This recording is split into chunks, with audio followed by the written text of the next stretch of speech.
إن الحمد لله نحمده ونستعينه ونستغفره ونعوذ بالله من شرور أنفسنا من سيئات أعمالنا من يهدي الله فلا مضل له ومن يضلل فلا هادي له وأشهد أن لا إله إلا الله وأشهد أن محمدا عبده ورسوله. So we were discussing Isra and Ma'Iraj. So we had a bit of a start last week, and we'll continue with the same inshallah. As we discussed that Isra and the narrations which are available, that's okay. For Isra wal Mi'raj, if you just see those narrations and you compare it with the rest of the Meccan Seerah, the Isra wal Mi'raj, the narrations for Isra wal Mi'raj probably would be more than the whole of the Meccan era, which is 13 years, we know that. Just because there's about 20 different Sahaba who are narrating the Isra wal Mi'raj, the whole incidents of Isra wal Mi'raj. And from those 20, obviously, there's in Tabe'in, there are many Tabe'in, and then many Taba Tabe'in. So there are many chains which are available. So that if you collect all the narrations together, which are present in the books of Ahadith, and collect all the Ahadith from the Meccan era, the rest of the Meccan era, you will find that the Ahadith which are just talking about Isra wal Mi'raj are more than the rest of the whole Meccan era. So it was a very significant, very important event in Seerah and in the life of Prophet Sallallahu Alaihi Wasallam. And we discussed the reason why it's so important. Is anybody can remember any of the reasons? That's when the prayer gets established. Okay, yeah, one of them. But what was the importance to the Prophet Sallallahu Alaihi Wasallam? What did we discuss just before that? The year of sorrows. Yeah, so the year of sorrow was the time when Prophet Sallallahu Alaihi Wasallam really had the real low in his life. So Allah gifted him this gift so it was a gift from Allah, this Isra wal Mi'raj. So Allah basically has called His servant, and in Quran Allah keeps on saying Prophet Sallallahu Alaihi Wasallam His servant, and that's not a derogatory term. So Allah is not using servant to somehow downgrade Prophet Sallallahu Alaihi Wasallam. It's actually the highest honor which is given, because it's Allah's servant. So it's not about. So if somebody says, "Oh, I got £1,000," yes, it's a good gift. So whatever. But if it's the same £1,000 is coming from the Queen or whoever, or even if she sends you a letter, that letter is much higher, much more precious gift than somebody is giving you £1,000, because of the who is sending it, who is giving it, significance of the person who is giving the gift. So same is when Allah says my servant, it becomes a highest honor because it's Allah who's saying it. So so we discussed Isra wal Mi'raj, and in a very brief kind of a recap, Prophet Sallallahu Alaihi Wasallam was in his house. From his house he was taken into the Hatim, or in the Kaaba, where he had his second Shaqqa Sadr. The heart was cleaned again. Then he was given an animal called Burak, which we discussed that it's slightly larger than a donkey, slightly smaller than a mule, and it could ride very fast to a point where his one gallop was as far as your eye can see. So it was going that fast. On his way, he saw Musa alayhi salam in his grave. What was he doing? He was standing and praying. And then when he went to the Baytul Maqdis, and we discussed a lot that there was no actual structure, Baytul Maqdis, which was there because the Romans have destroyed it. But Prophet ﷺ saw a structure, so Allah brought a structure for Prophet ﷺ, either in this dimension because nothing's beyond Allah's capability. So either Allah just brought a structure in this dimension, or was that a different dimension? Maybe it was a different dimension because he was seeing all the other prophets there as well. Lined up in the first. Yeah, and they were all lined up, and Prophet ﷺ gave Prophet ﷺ prayed as an imam, and all the prophets were behind him. Was it all of the messengers and prophets, like all 126,000? Yeah, so 120,000 so it wasn't plus. just the prophets that had books. No, all of them, all the prophets, not just the messengers, Okay. or not just the messengers with the books. None of them was off sick. No, none of them were off sick. Yes, that's right. So everybody was there. Do you have a question? Go, you can ask. Little bit about The- how he make arose to Yeah, so from Baytul Maqdis Yeah, to heavens. A little bit explain about Beit Maqdis is Palestine today. Yeah. Who is there? So Baytul Maqdis is in Jerusalem, or in the Palestine. Okay, so which is Palestine nowadays. So that's where Baytul Maqdis is, where you what is it called, Golden Temple, Dome of the Rock. No, so so complicated. Yeah, forget about. So Dome of the Rock. Not from Mecca. If he is Yeah, so he was from. Why he go to? He was the first f- point of direction that you pray towards. Yeah, why? First Qibla. So it was First Qibla, the first Qibla, Baytul Maqdis. It's owned by Donald Trump, isn't it? Now it is, yes. Well, kind of. Okay. He got the East Jerusalem from Israel, as he declared as Yeah. Israel capital. So Baytul Maqdis was built initially by Prophet Solomon, okay, or Prophet Sulaiman, as we say, or in English, King Solomon. So that King Solomon is Prophet Sulaiman. So he built it in the first place. Is it true that it was built by jinns It was built by jinn, yes. and that he was standing there with a walking stick Yeah. that was being eaten up? So when he died, Yeah. what he did, he kind of put his weight on the stick. Yeah. So the stick was holding his weight, but he was dead. But jinn could not notice that. Jinn didn't notice that. So they kept on working, thinking that he's still alive. But then when the worms eaten up his stick and the stick broke and he fell down, and then they found out, oh, he's The already work dead. had been done by then. Yeah, so work was done already. Debba, is a donkey or Dabba is someone with the flesh and blood. Dabba is any creature which is living creature, which is called flesh and blood, and it's Debba is not animal. Dabba is an animal. That's what I'm saying. Yeah. So Dabba could be any animal, Yeah. could be used for any animal, Yeah. and the Burak was an animal, not from this world. No. It was an animal, an Allah's creation, which was brought down to earth. And Prophet ﷺ has described him that it was slightly bigger than a mule.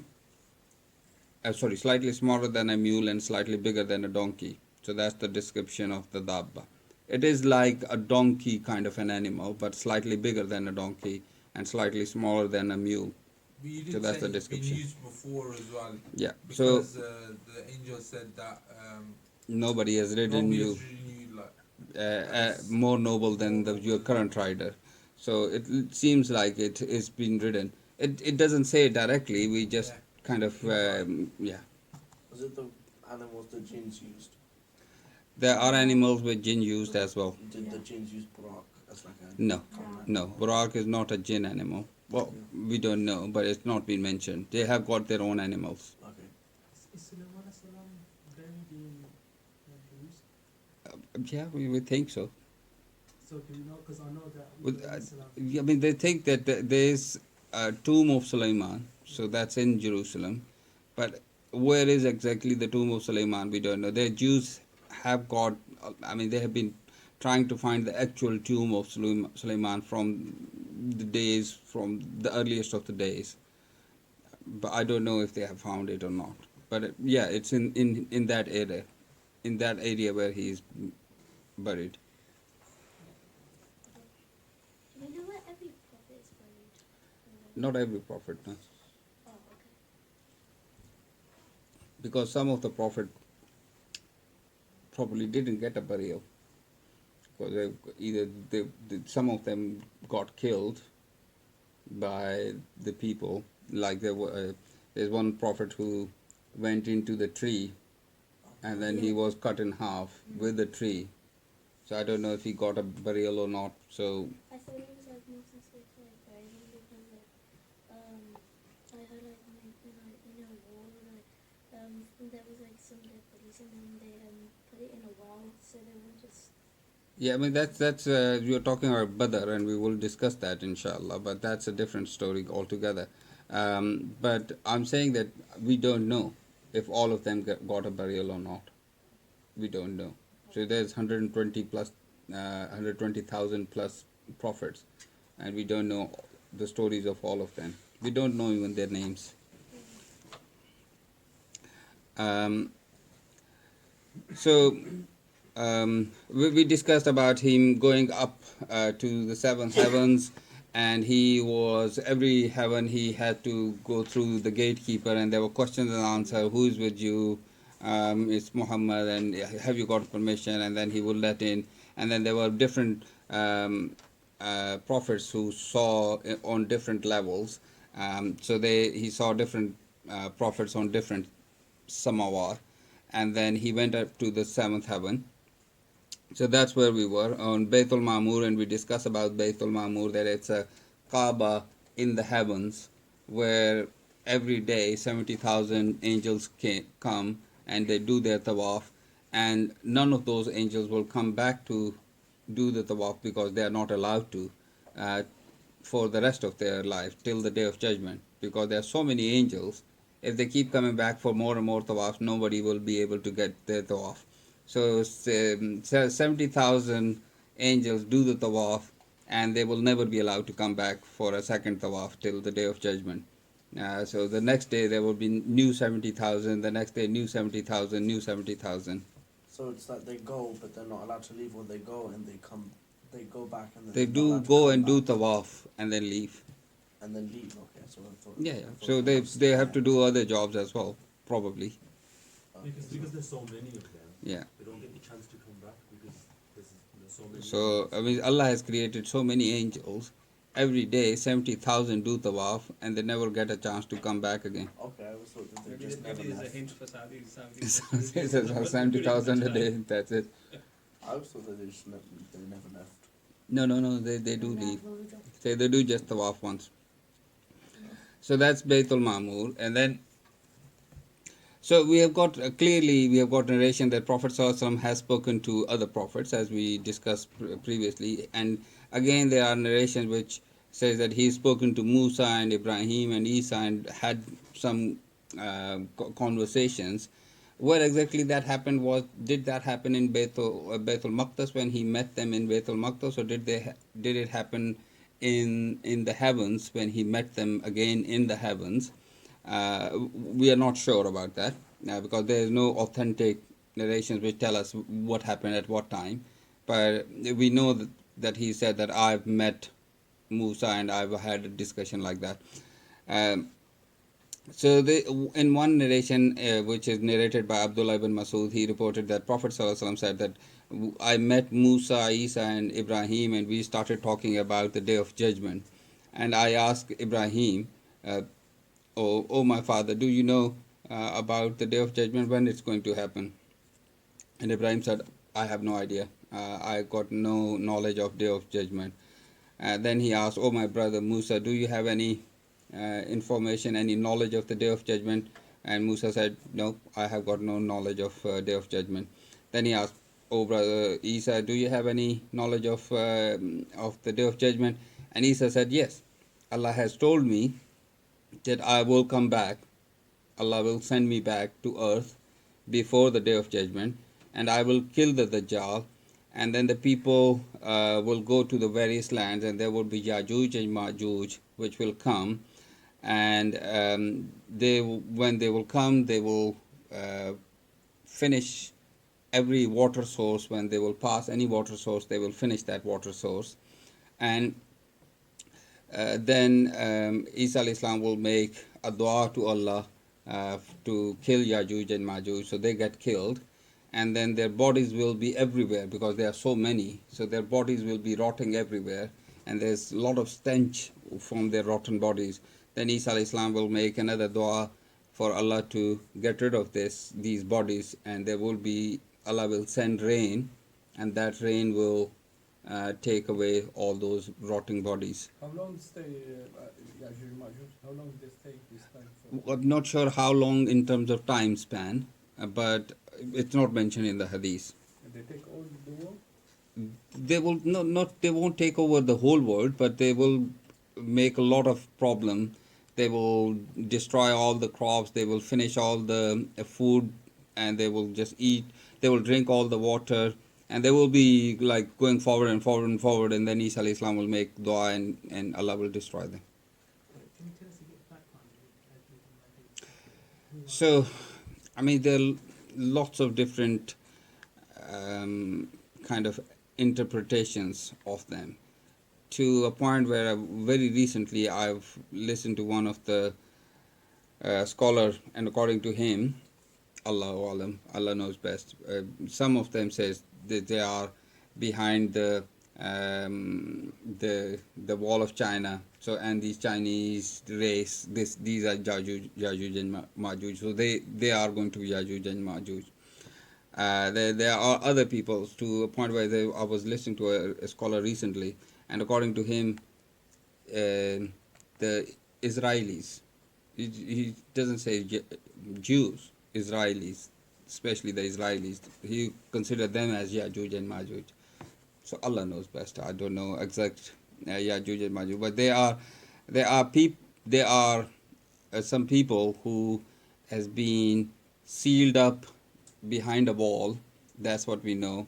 And near to the Day of Judgment, they will escape that, where they are hidden, where they are kept, and then they will come out and they will spread in the world, and they will just make a lot of problems for the rest of the humanity. So are they part of Dajjal or? They are not exactly like an army of the Dajjal. They are not the army of the Dajjal. They are separate to the Dajjal. So if you are thinking of that, are they part of the Dajjal? No, they are not directly related to the Dajjal. I mean, they're trapped in a mountain. They're sealed in a mountain, from what I know that. And every day they're digging to get out, and then whatever they've dug is replaced again. They're going to continue digging, and it's not until they say Inshallah they actually get out of this mountain, and then they cause havoc in the world.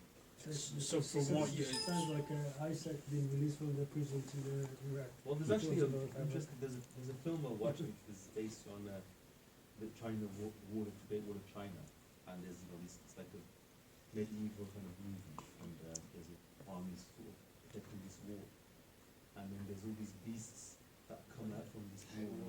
Yeah, so I mean, the similar kind of thing is present in other cultures as well. So it's not just the Muslims which have got these kind of traditions.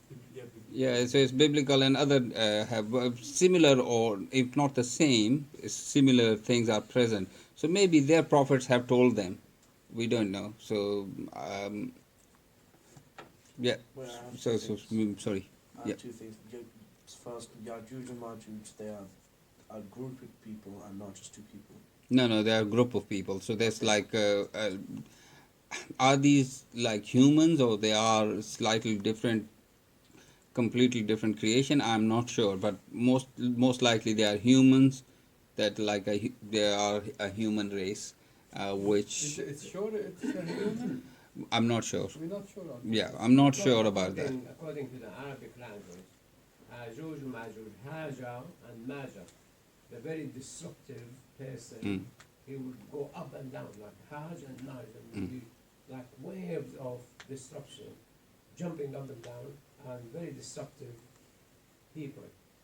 But we're not sure whether they are human or not, Yeah. because there's nothing The thing which is, mentioned, yeah, and we're not sure about what sort of word. Yeah. Because the word could be anything, Yeah. could be they are in a different dimension, Mm. breaking into this this world. dimension, yeah. And they have different size. The Yajuj Majuj, some very tall and some very, very short, very small. I mean, there's a lot of narrations which are not really authentically narrated. So I would probably say we have got limited knowledge about them, but the scholars have just kind of extrapolated a lot of things from the ahadith which tells us. For us, I would say probably that's enough that they are some sort of creation of Allah, which will come out and they will be very disruptive and they will make a lot of havoc on earth. And then Isa alayhi salam will make dua, and I think that's enough for us. That knowledge is probably enough for us. We don't need to worry too much about anything more than that. This is interesting. Yeah. Yeah. You know, the only just now after listening to some of this, my knowledge is limited. And the only loose connection and link I can make is the climate issues and ecological developed countries taking up the carbon emissions, destructive of the planet. Look at the outside, even last few days, what's happening. Yeah. And certain islands will be taken over like Maldives and by the water, and issues, extreme weather conditions, the melting of the ice is just quite. Yeah. So the whole thing looks more developed and more. These people who are trying to destroy the planet for their own greed, it all sounds a bit. Yeah, could be. similar to- There's a wall which will global warming will destroy that. Who knows? Who knows? Yeah, you and then sister want to ask something as well. You know Imam Just give me Mahdi, 1 second. does he come before Isa comes? Yeah. And isn't Imam Mahdi the one that kills Dajjal? No, Isa alayhi salam. Isa alayhi salam. Yeah. Okay. According to this narration of Ibn He will Masud. dissolve by seeing Isa. Yeah. He will dissolve. Yeah. Just melts So away. so he will. I mean, it's not that he will kill him by the sword or anything. I thought Well, Imam Mahdi uses an arrow to kill Dajjal. Imam Mahdi will lead an army, Yeah. but no, Isa will kill the Dajjal and will make dua for Yajuj and Majuj as well. I had something else as well. What is the Dajjal as well? So Dajjal, what we know, we have gone completely off topic, but yes, carry on. Dajjal, what we know of is going to be a man with one eye, or one working eye. So he's hour. I mean, so his one eye is like a rotten grape, and he's got just only one eye, and that's why some people make connection with what are these Illuminatis with the eye in the middle. Yeah. Again, Allahu Alam. So what we know is that he is going to have one eye, and Allah will give him some powers.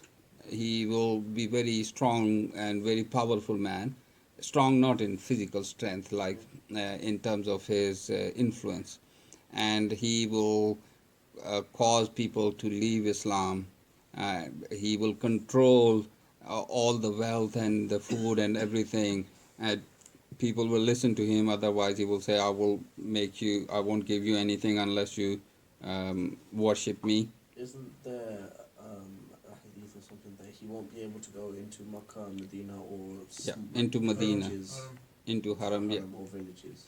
Into Medina, he won't be able to go to Medina, and he will camp outside the Medina because he won't be able to go inside. Yeah.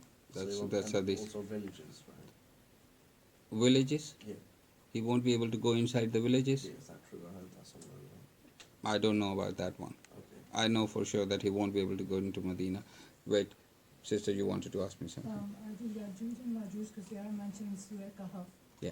So it means that they are Oh, alive. they're true, but we don't know exactly what they are. No, as in they are alive right now, because Yeah. Zulkarnain made the wall and Yeah. they can't climb on it and all. So they are somewhere in this Yeah. universe. So that's what we believe, that they are somewhere captured behind a wall, which from which they will come out. What kind of wall that is, we don't know And much. they lick the wall. Yeah, They lick the wall Yeah. until become very thin. They And come the to next have day, signature. yeah. But means what kind of wall that is? Is it a stone wall? Is a brick wall? that's what in Surah Kahf it is mentioned, It's a that it mountain. is made up On of, the mountain. there is a description that how the wall was made, but yeah. I mean, means we are not 100% sure that what exact wall that is, which keeps growing back. Because according to what we know, is that they will lick it, and they will almost able to get through it. But then at the nightfall, then they all go to sleep. Then in the morning, the wall is completely back again, full, and they will start licking it again. So that's what we have been told as from the childhood. So what is that wall which keeps growing back to its full width? We don't know. It could be a metaphor. Yeah. Yeah, I mean that's what I'm saying. We don't know what that wall is. It could be anything. We are not sure. Isn't there going to be some beast or something, I don't know, that comes before the Day of Judgment and Allah kills all of the Muslims before that happens so they don't have to deal with that or something?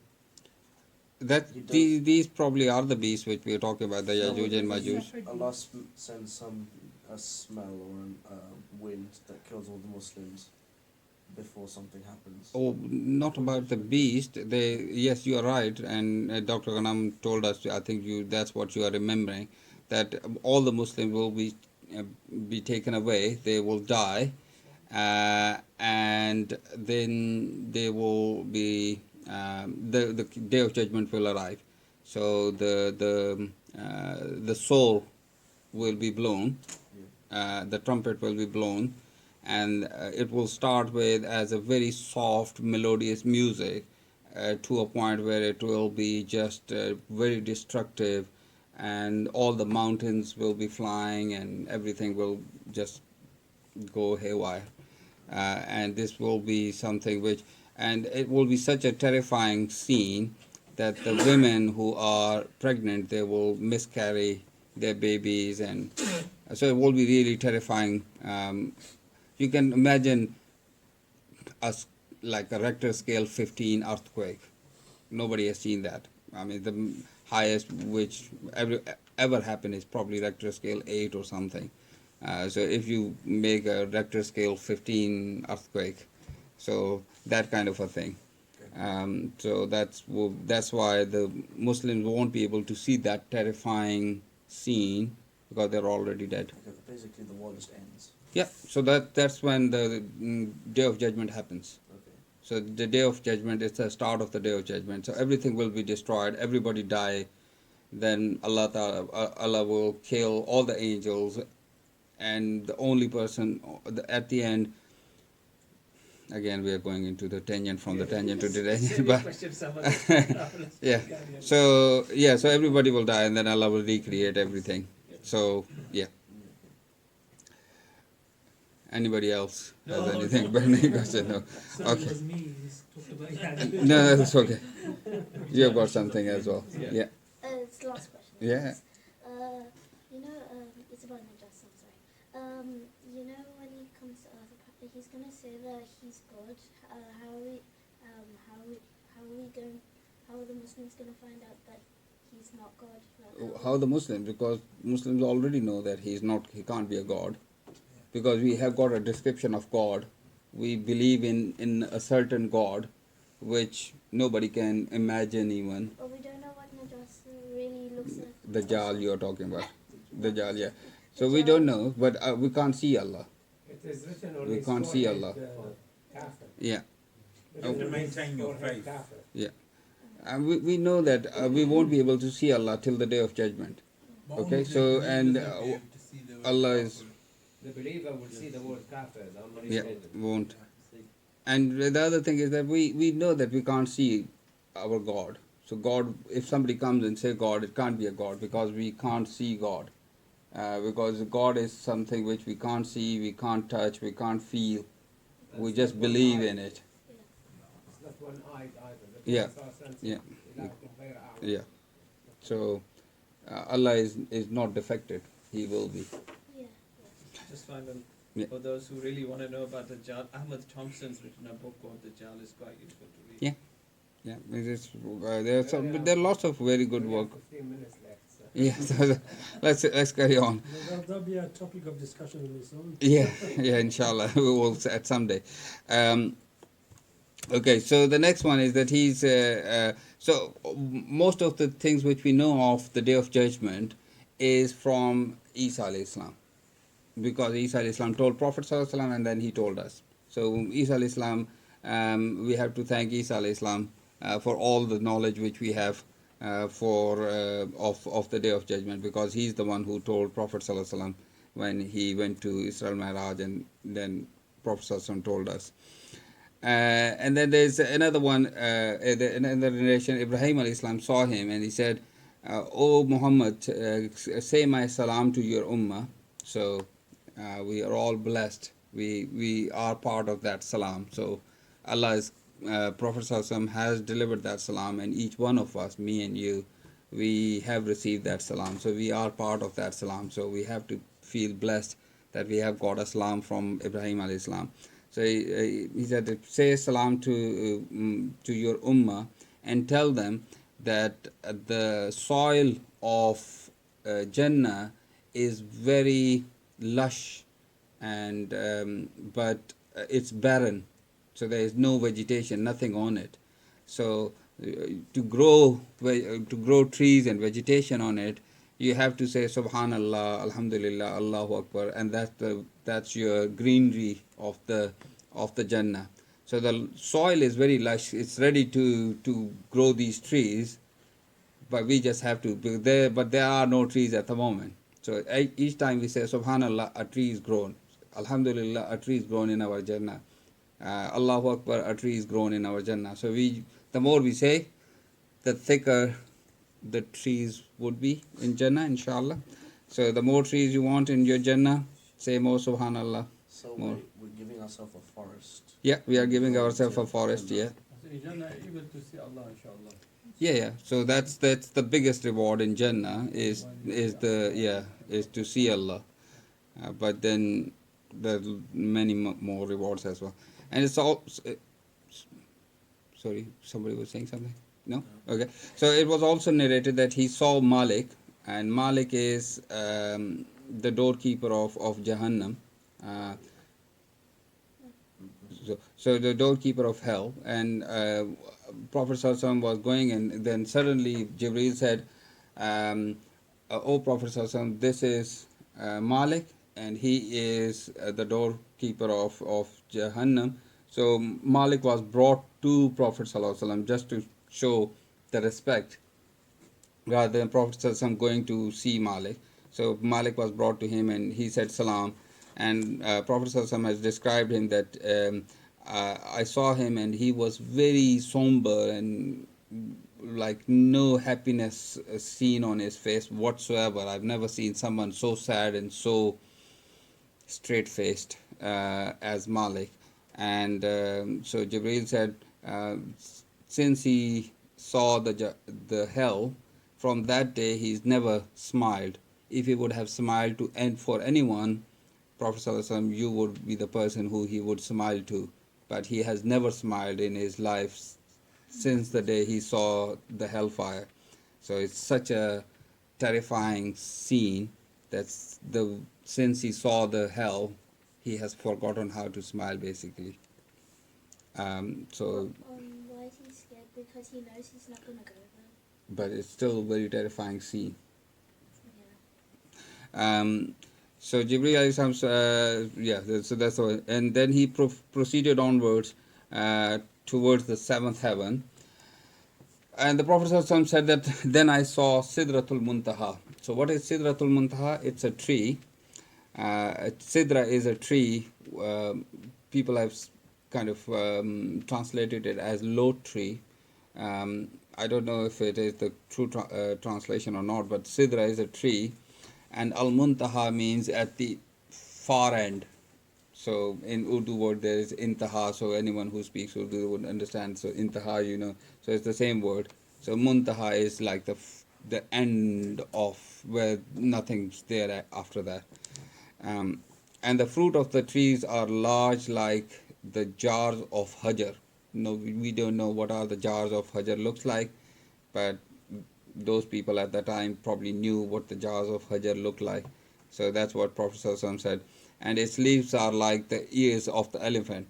Now we know for sure that Prophet ﷺ hasn't seen an elephant in his life because he never went to a place where there were elephants. So where did he get this similes from? Obviously Allah has told him. Um, so Jibreel alayhi salam said that Sidratul Muntaha, and there's another, and Jibreel said to Prophet sallallahu alaihi wasallam, this is Sidratul Muntaha. And in another report in Bukhari, Prophet sallallahu alaihi wasallam said that after seeing the prophets, Jibreel alayhi salam continued going up with me until we got to Sidratul Muntaha, and he said, this is the tree where the tree was covered up with what it is covered up with. So that's the words of the. So Prophet sallallahu alaihi wasallam can't even describe what the tree was covered up. So it looks like that it's a dynamic creation. So it's not a static structure. So it keeps on changing. It's like a dynamic sort of creation. So like you see something in as a sci-fi kind of thing, which keeps changing its color, its shapes and things. So the tree is more a dynamic kind of a structure. It's not like one thing which stays there like that forever. Wait, have you ever seen a tesseract? Yeah, so yeah, that kind of thing you can see. It like changes on itself. Yeah, yeah. So it said that the Manta, when the tree was covered up, there was colors going up and down, and I don't know how to explain these colors to you. So that's Prophet Sallallahu Alaihi Wasallam is describing it that way. So there were colors which were going up and down. So some sort of lights going up and down. So it's not a tree like what we know of trees. So it's a different kind of a creation of Allah. And then the Prophet ﷺ also narrated that everything that is raised up stops at Sidratul Muntaha, and everything which comes down starts from Sidratul Muntaha. So what goes up? Anyone? Your prayers, yeah, all the good deeds which are raised up and all of those things. So everything which goes up stays at Sidratul Muntaha. So it stops at Sidratul Muntaha. And everything which has to come down, it starts from the Sidratul Muntaha. Does that make sense? Wait, what has to come down? So rain comes down, all the in'am, so it comes down. Not necessarily the rain itself starts from there. It starts obviously from the clouds, but the hukum of the order of the rain will come from up there, and any blessings, your rizq come from up there. So everything comes down from Allah will start from there. Okay, so and in another narration it says that when it was enveloped, it kept on changing until nobody could have described it. So Prophet ﷺ says that it keeps on changing to a point where nobody can describe it. So it's that kind of a creation. So and in Sahih Muslim, the Prophet ﷺ said that he saw Sidratul Muntaha in the sixth heaven. Imam al-Nawawi says that the trunk of the tree. So there's a dispute. Is it in sixth heaven or is it in seventh heaven? Sidratul Muntaha.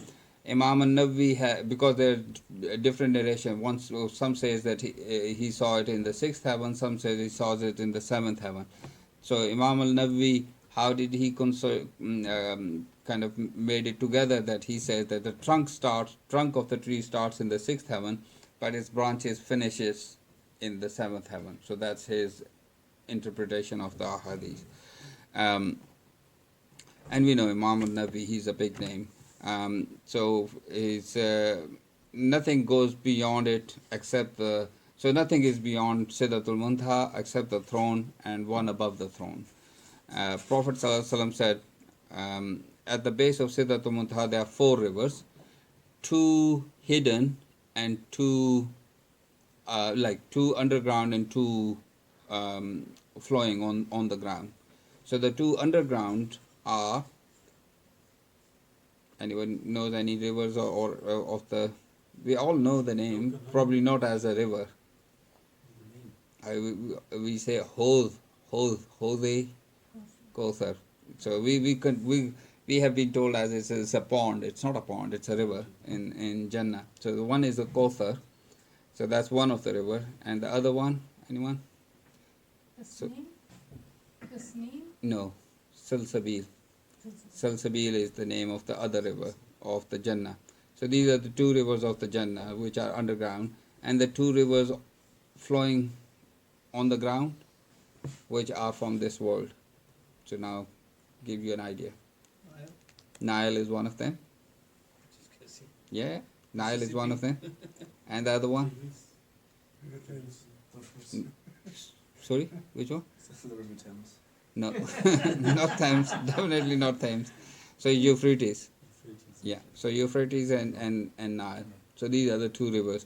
So both of these rivers are blessed rivers. We know and we believe that. And we believe that probably the whole of the civilization, whole of the humanity started around these rivers basically. So these are the two rivers. They are four rivers. They all starts from the roots of Sidratul Muntaha. So it can't be Punjab that river. No, Five River rivers. Punjab or River Sindh. No, I'm afraid not. And what is that? Which one is where they go and dip? Ganges. Yeah, Ganges is not there either. Yeah. So. So Prophet ﷺ said that, again he's talked about Baitul Ma'mur in another nation. After this, Prophet ﷺ saw Jibreel in his original form, and Ibn Masud said that these are what is mentioned in the Quran, that we showed him our major signs. These are the three major signs which he saw. So one is Jibreel alayhi salam in his original form, which means he saw him only twice in his original form. Once when he was revealed, the second when he followed him to Khadija's house, and the second time is here. So that's the only two times he was seen in his original form. There are some some scholars have mentioned that he might have been seen in more than two times, but mostly these are the two authentic times which we know of that he was seen in his original form. And what is the Jibreel's original form? We know that he's massive to a point where he was covering the whole of the horizon. He has got 600 wings, and then Prophet ﷺ described him that his feathers are like multicolored, and the jewels were dripping from his feathers. So again, it's not something which we don't compare the feathers of Jibreel to the feathers of the birds which we see. So it's a completely different creation. So these are the sidra, these are the major signs which Prophet ﷺ has seen. So somewhere in this period, it's narrated in Sahih Muslim again. Ibn Masud radhiyallahu anhu, from Ibn Masud radhiyallahu anhu, says that Prophet ﷺ stopped at Sidratul Muntaha in the sixth heaven, and then Prophet ﷺ was given three things. So what are the three things he was given? So one of them is the 5 salah, and the ending of the Surah Al-Baqarah. So the last two ayahs of Surah Al-Baqarah, and whoever worshipped Allah from the Ummah of Prophet ﷺ without doing any shirk, he will be forgiven and will enter Jannah. So this promise was given to him as well as a gift. Wasn't Prophet negotiating with Allah, saying Allah wanted more salah, and then Yeah. So that will come in more detail. Yes. Didn't every prophet have one dua that Allah will make sure that is answered? Didn't every prophet have one dua that they got to have? Allah make sure that it's answered. That? No, the rest of so his dua is he kept his dua for the day of judgment. Prophet ﷺ, he's intercession, and he will use it to intercede for his ummah. The rest of the prophets have used their dua, that one dua. So they have used it, but Prophet ﷺ has kept that dua, so he hasn't used it yet. So like Prophet Solomon's was his powers, the one where he could fly and talk to animals and jinns. Sorry? Prophet Solomon's was his. Yeah, so powers, he asked for the biggest kingdom. Okay. Yeah. Prophet, peace be upon him, said that I have been given these two verses from beneath the throne of Allah. And there's a lot of blessings which has been mentioned about these. In one hadith it says that whoever recites these verses before he goes to sleep, it will be enough for him. So what is enough for him means, will you be protected all night? Will you go to Jannah because you are doing this? We don't know. So he's kept it open, so we can interpret it as whatever we want to interpret. Yeah, as broadly as we want. So it says it will be enough for him. So we should all try and remember that. So these are the two, amana rasulu bima unzila ilayhi min rabbihi wal mu'minun kullun amana billahi wa malaikatihi wa kutubihi. So these are the two verses. So everybody should try and remember those and make it a. No. So it's the last two ayahs of Surah Al-Baqarah. Okay. So the first one is Amana Rasulu bima unzila ilayhi min rabbihi wal mu'minun. The second one is, I think, starts with La yukallifullahu nafsan illa wus'aha. Yeah. So these are the two verses. So if everybody should remember them and make a habit to read them before going to sleep, inshallah. So it will be very beneficial. Wait, what happens if you don't read them? You won't get the benefits. You'll have Nothing nightmares. negative. You'll have nightmares. So you won't get the benefit. That's what happens. This is the time when Prophet ﷺ was brought up to the Allah, to the throne of Allah, and to the presence of Allah Himself. Now there's a bit of controversy, because there's, in earliest of the books, there is nothing much mentioned about this particular meeting of Prophet ﷺ with Allah, because again, I agree with that. A lot of scholars say that it was a personal thing. It was a personal gift from Allah to Prophet Muhammad ﷺ. So what they discussed, what they said to each other, he didn't mention it to us in any authentic narration, so we don't know. It was just a personal conversation which happened with Prophet ﷺ and Allah. You said authentic narration. Does that mean there were still people who said? Yeah, there are lots of things which have been said. But as I said before I started that this is one of the things which has been taken up by Qassas, the storytellers. And they made a lot of things, and they added a lot of things in it which are not true. So scholars have sieved through what is authentic and what is not. So we probably it's easy and it's good just to stick to the authentic, because that's blessed enough for us. So we don't need. Is it authentic that Prophet ﷺ actually did arise to the throne? Yeah. Okay, He said that in the authentic hadith himself, that I was I was taken up, and that is the time when he went alone, because he used I. Before that he was saying me and Jibreel everywhere, but here is he used the word I. So I rose to a level where I could hear the pen writing.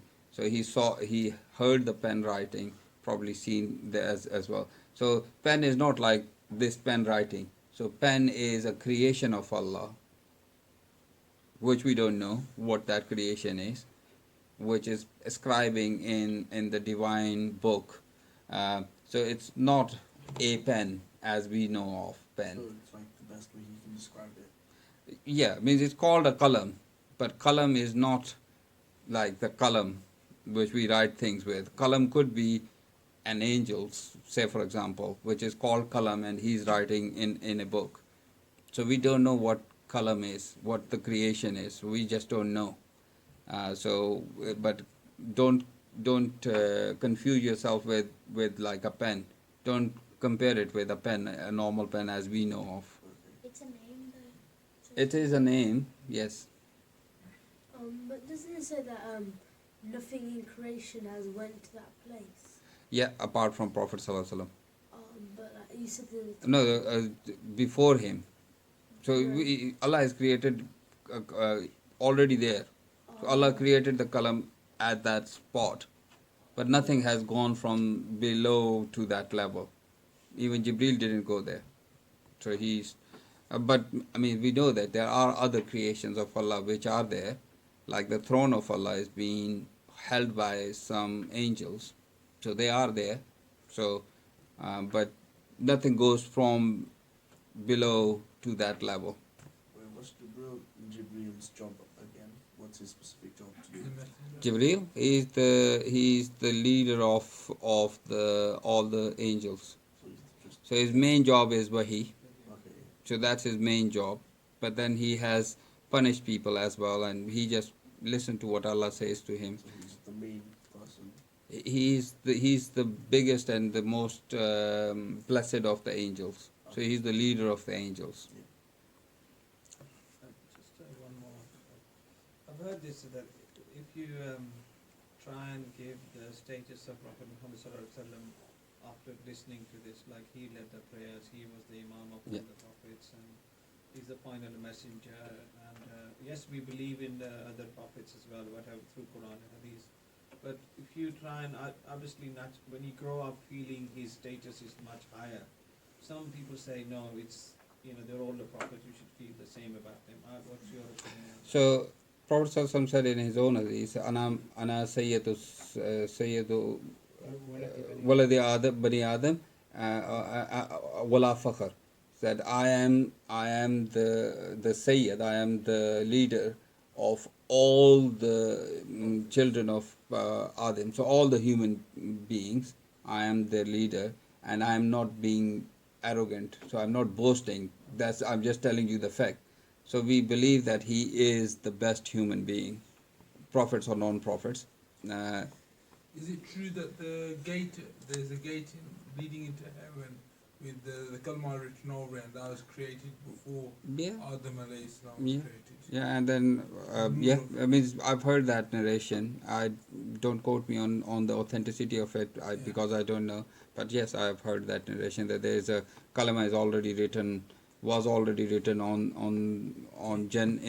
the front of the Jannah, on the door of the Jannah, with La ilaha illallah Muhammadur Rasulullah, the whole kalima.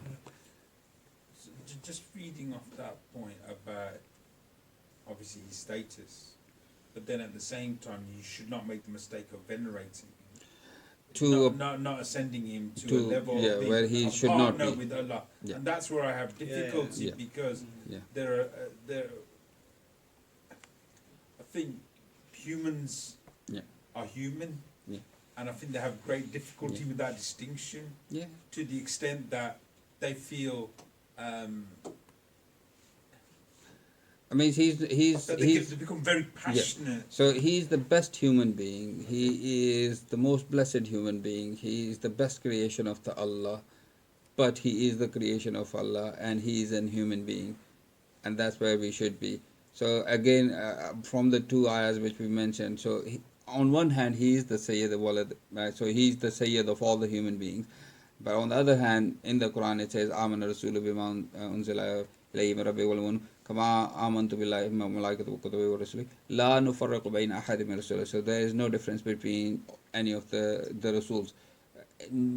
What does that no difference? Loss of interpretation which can happen. That we believe in all the Rasul, so there is no difference. So we don't really pick and choose which prophet to believe and which prophet to not to believe. But Allah makes somebody, I have yeah. somebody else. Yeah. So there's no تلك الرسل فضلنا بعضهم على بعض. Balabadin, yeah. Messenger of So, Allah. and he's mentioned about ulul azm, the five ulul azm prophets. So Allah has given us, or Prophet Sallallahu has given us in the hadith. So that's why we say that he is the best of the human beings. But we don't choose one on the other. So the description Nur Muhammad sallallahu alaihi wasallam, so there's no actual, that's a figurative rather than literal, meaning that there's nur within Yeah. the Prophet. Yeah, I mean, I would probably say that because he's a human being and he's a human being like any other human being who was born from a father and a mother. Yeah. So he's not a nur of Allah in that physical way. Yeah. Which no, with you're saying people actually say that.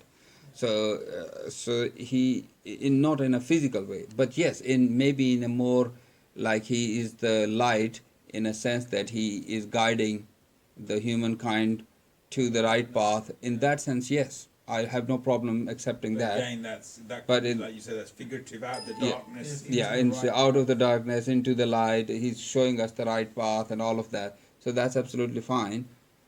But saying that he is not a human being, something else, that's probably just going too far. A bit too far, yeah. Yeah.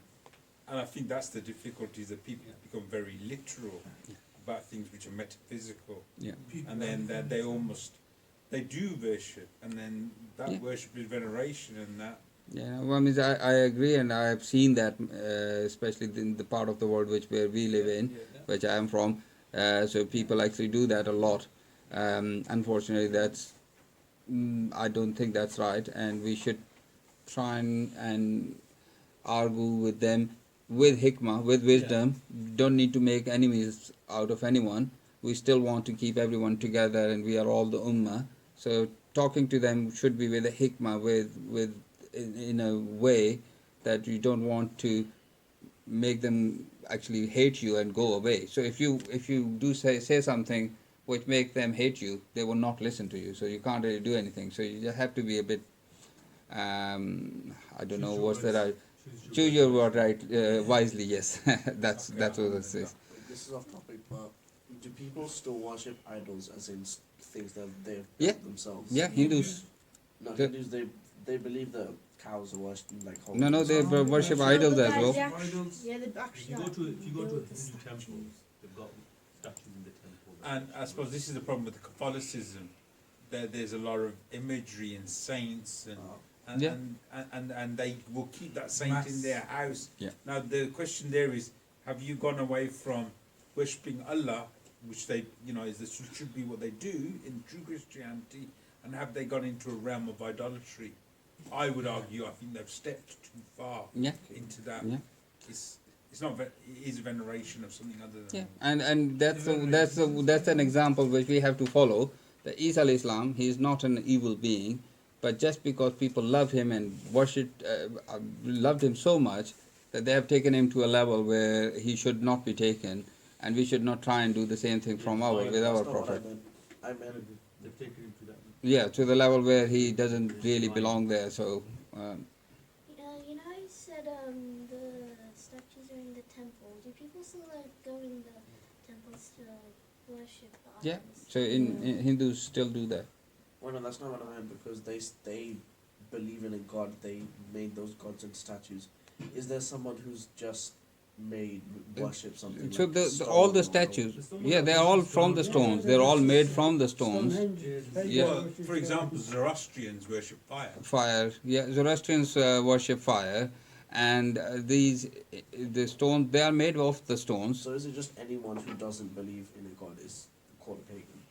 Yeah, which you can call them a pagan. Yes, who doesn't believe in one god. Or, They are not the monotheists. They will be called pagans, basically.